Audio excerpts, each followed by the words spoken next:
Kepala BPS lapor ke saya, angka pengangguran menurun, angka kemiskinan absolut menurun, kemiskinan menurun, menurun dari kakek ke cucu. Kalian lebih senang tahu hati saya, benar nggak? Daripada ngomong-ngomong sopan-sopan, sopan-sopan tetap maling, sopan-sopan korupsi, sok kaya, sok banyak duit, malah duitnya nyolong dari rakyat. Nyindir siapa sih Pak? Sopan-sopan tetap maling, sopan-sopan korupsi. Ya kan teman Bapak. Yang korupsi orang-orang Bapak, bukan kita-kita Pak. Ya Allah.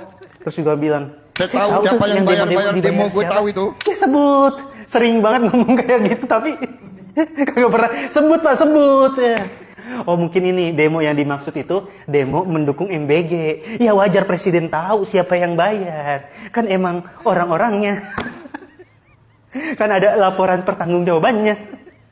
Itu 200.000 sama wajan dikasih ke siapa aja, emang harus ada tuh. Modalnya berapa, dikasihnya ke siapa aja. Wajar memang kalau tahu jadinya. Anton Timbang, tersangka dugaan tambang ilegal, bisa masuk istana dan berfoto akrab dengan Presiden Prabowo. Isu ini sedang ramai di media dan media sosial dan menjadi pergunjingan netizen. Foto yang beredar juga bukan bocoran, bukan candid curian. Fotonya diposting resmi oleh akun resmi Sekretariat Kabinet dengan backsound lagu Niji, Di Atas Awan. Santai kali kawan. Kok bisa ya tersangka berfoto dengan presiden? Siapa yang meloloskan dia? Bukankah ini memperburuk citra Presiden Prabowo yang mengaku memerangi tambang ilegal? Anton Timbang sudah berstatus tersangka sejak Maret 2026 dalam kasus tambang nikel ilegal di kawasan hutan Konowawe Utara. Baru beberapa hari sebelumnya, ia mangkir dari panggilan penyidik Bareskrim dengan alasan sakit. Tapi, begitu ada forum Kadin di Istana Negara, ia tampil sehat walafiat, bisa tersenyum, berfoto di samping presiden. Kalau publik meragukan standar penegakan hukum di negeri ini, foto ini adalah bukti telak. Hukum bisa dilangkahi asal kenal ordal. Siapa yang meloloskan dia masuk ke ruang seketat itu? Siapa yang menyusun daftar tamu? Siapa yang memverifikasi status hukum peserta? Ini bukan pertanyaan kecil. Ini soal kredibilitas protokol istana itu sendiri. Sopan-sopan tutup maling, sopan-sopan korupsi. Pak Presiden Prabowo lagi nyindir siapa sih? Yang bisa korupsi itu kan pejabat negara Pak. Dan pejabat negara itu kan anak buahnya Bapak. Bapak pemimpin tertinggi di Republik Indonesia ini. Kalau ada bawahan Bapak yang korupsi, berarti Bapak yang salah. Nggak bisa mengawasi bawahannya, nggak bisa mengatur bawahannya, nggak bisa membuat produk hukum yang bisa meredakan atau menghilangkan korupsi. Gitu ya Pak ya. Siapa sih Pak yang Bapak sindir? Kalau memang Bapak tahu orangnya, langsung tangkap saja Pak. Di penjara Pak, nggak usah dirasan-rasani gitu Pak, nggak usah gitu, nggak usah diomongin di depan banyak orang, langsung suruh aparat penegak hukum itu menangkap ya. Bapak dari dulu curhat tentang koruptor ini itu, tapi nggak ditangkap. Hah?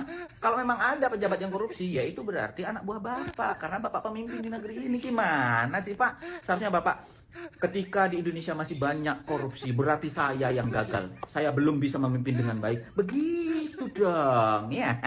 Saudara-saudara sekalian, pembangunan harus dilaksanakan dengan baik. Para petani dan nelayan harus kerja keras.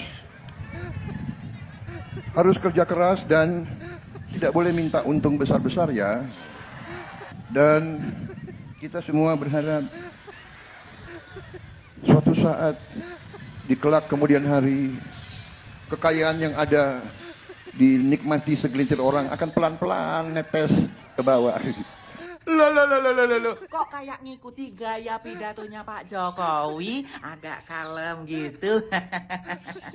Nyindir Bapak Jokowi atau gimana itu Pak ya? Nyindir siapa sih Pak? Kok kayak ngikuti gaya pidatonya Pak Jokowi, agak kalem gitu. Nyindir Bapak Jokowi atau gimana itu Pak ya? Kami tidak ingin banyak bicara. Kami sudah paham persoalan bangsa ini dan tahu apa yang harus kami lakukan. Kami tidak punya potongan diktator atau otoriter. Kami tidak punya rekam jejak melanggar HAM. Kami tidak punya rekam jejak melakukan kekerasan. Kami juga tidak punya rekam jejak masalah korupsi. Kan mereka ngejek Prabowo itu hanya bisa ngomong di podium aja. Oh ya? Ya tunggu aja panggilan. Lu jangan nantang gue lo. Ingat sekali lagi akan saya lawan. Bapak Khairul Amri tidak setuju jika MBG diganti dengan uang tunai, takut disalahgunakan orang tua dan dipakai buat yang lainnya.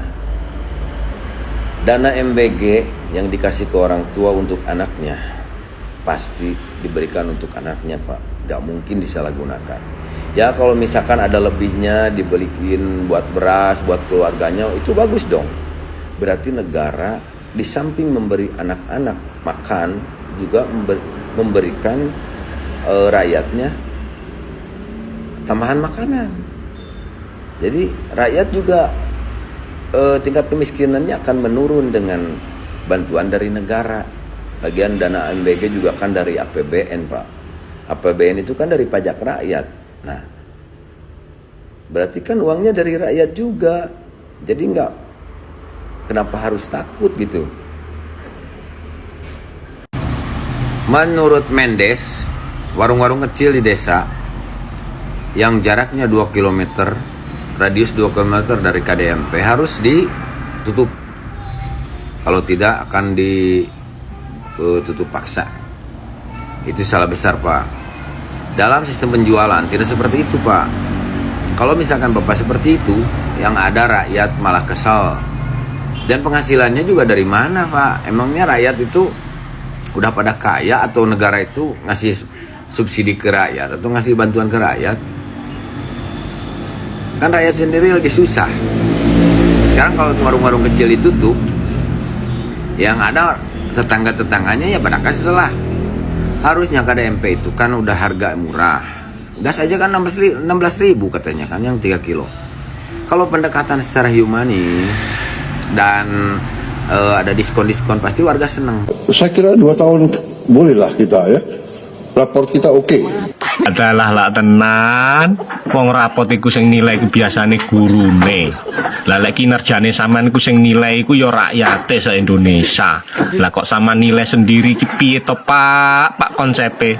Tapi ada beberapa petani yang sudah lapor ke saya. Dia sekarang sudah libur ke Hong Kong. Kuwi petani opo sing laporan ning sampean, Pak? Pak kuwi lho lek ning Hong Kong kuwi jenenge kerja minggat. Mergane ning kene susah golek pegawean. Nandur-nandur panenane ora sepiro lek didol sewane larang. Ragate akeh, Pak. Minggat kae ora liburan ning Hong Kong. Nggih. Mana nih manajer koperasi desa? Lihat ini nih. Gaji manajer koperasi desa disebut 16 juta per bulan. Pemerintah pastikan APBN tanggung selama 2 tahun. Jadi, manajer koperasi desa itu cuma digaji oleh pemerintah itu selama 2 tahun doang. Habis itu mereka harus digaji dari koperasi desa tersebut. Dan ini berbahaya banget karena apa? Lihat aja nih. Manajer ini analisis gue, manajer ini bakalan dijadikan tumbal untuk korupsi. Kita tahu mulai dari awal pembangunannya segala macam. Ya tentu dong ketika diusut ntar kemana uang pembangunannya, ini segala macam. Kenapa ini bisa bangkrut? Koperasi desanya ini siapa yang salahnya? Manajernya. Kalian itu bakalan jadi tumbal lah untuk program yang kayak gini penuh korupsinya ini. Kasihan banget, jujurnya prihatin walaupun gede 2 tahun. Tapi dampaknya ntar